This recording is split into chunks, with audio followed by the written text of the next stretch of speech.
Your hospital is starting on a journey to excellence or a journey to greatness. And what that means is that you're embarking on a culture change. And what culture change, do you mind if I set this here, Joanne? No. That could freak you out. I'm not in your bubble. Okay. Is what culture change is it's different than changing the exterior of your building. A lot of times employees will tell us, well, if we only had more ER beds, if we only had a bigger CAT scanner, if we only had more ORs, if we only had a nicer, newer place to put our patients, then, you know, the patients will come. Build it and they will come. And that's not necessarily true. What your culture is the invisible infrastructure that actually holds up the building. It's different than the bricks and the mortar on the outside of the building. It's the invisible infrastructure that fills up the building, and that is you. That culture is you.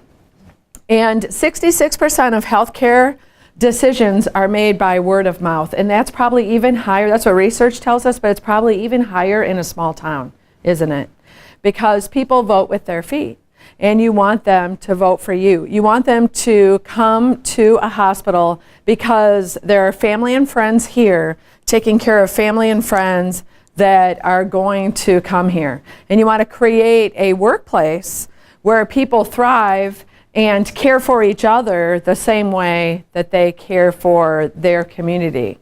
And when people come to you, they say, please don't transfer me. I can't think of going anywhere else because I know that you guys care about me. And there's a big, huge difference between having that sort of atmosphere in your hospital than one that might get great patient satisfaction or whatever because they got bright, shiny new toys, but that doesn't last long.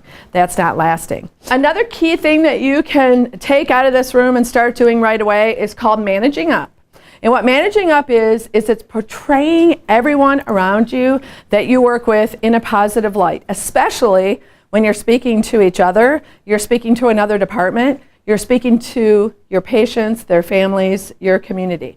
And what I mean by that is anytime there's a handoff, even if it's on the phone, because some of you never interact with patients unless it's on the phone, right? So even if it's on the phone, you're going to speak positively about that next step in the patient's care. So where am I admitting people?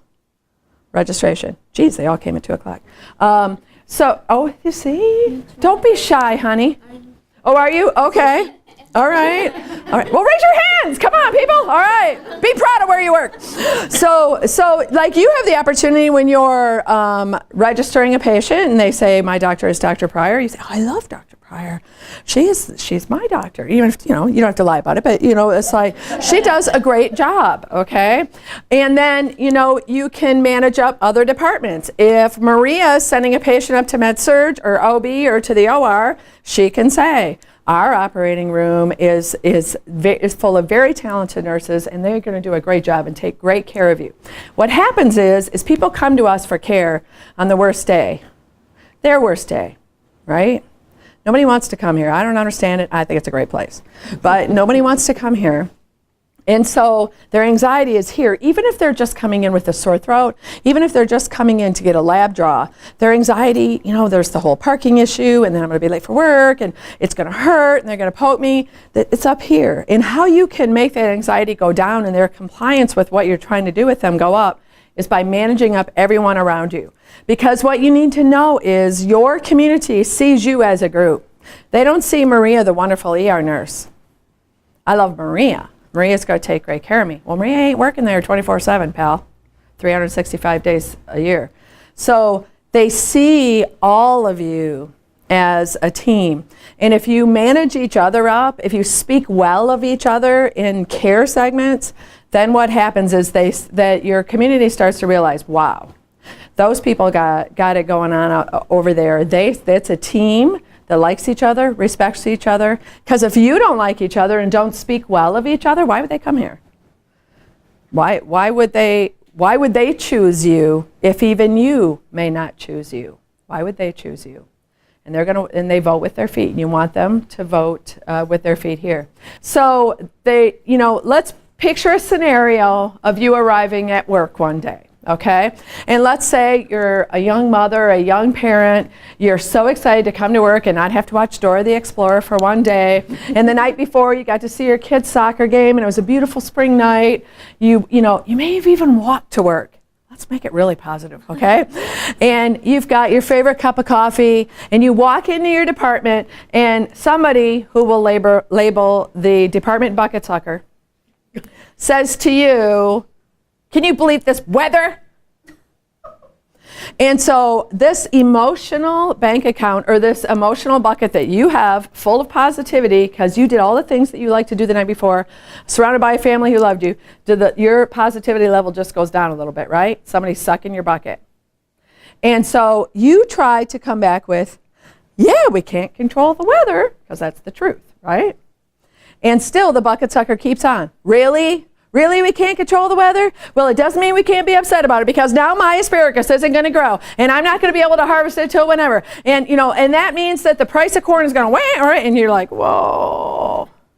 And that little cup of coffee doesn't mean anything to you anymore, and your emotional bucket just got sucked right dry, right? Sucked right dry. So what do? You can choose at that time to jump in, right? Jump in the bucket with the bucket sucker, and it's like, yeah, you're right. And my strawberries aren't going to go in. There's frost going to be on my strawberries, and then I'm not going to be able to make jam, and until everybody around you is going, it's the weather, people. What are we going to do? Seriously. But it makes sense at the time to jump in bed with the bucket sucker, doesn't it? It's just oh, okay, whatever. Let's just complain about everything that we can't control. Let's just do it. Or you can say, listen, you're giving me belly fat. And I got enough problems of my own, all right? I got enough problems of my own. I do not need you giving me belly fat. So it was hilarious. Sue and I were doing this very same talk in another hospital, and right where these two are sitting, there was obviously two women that had worked together for a very, very, very long time. And one was this teeny, teeny, tiny little girl, and one was my size. And when I was saying that, all of a sudden, the one that was my size turns to the little tiny girl, and she's like, "It's your fault! You've been sucking my bucket dry every day at work for 20 years, and you're the reason I'm fat, finally." Whoa, jeez, we have this. So consider that. Another thing you have to consider are, actually two other things. Are you the bucket sucker in your department? Are you the bucket sucker? Do you have, does everybody tend to avoid you when you get to work in the morning? Does everybody tend to stand there just kind of slack-jawed, while you're talking? Or did you just feel negative? Do you feel like everything around you is negative and there's just no way to make it better? You might be the bucket sucker. It's okay to ask people that you trust at work. I'm like, do I suck your bucket dry every day? Am I that one? Because I complain about the weather a lot, okay? So am I that person? The other thing is there's a difference between an acute bucket sucker or a chronic bucket sucker. The people that are just, terminally unhappy and have to complain about everything. But, if somebody killed a kitten on their way to work, it's okay to be a bucket sucker temporarily, all right? It's okay to come in and go, "Oh my God, I killed a kitten on the way to work," and then my car wouldn't start, and then my kid pooped all over the place, there are those days, right? There are those days, and you just can't help it. You have to be a bucket sucker. And you may make everyone fat around you, but it's temporary, and it'll go away the next day.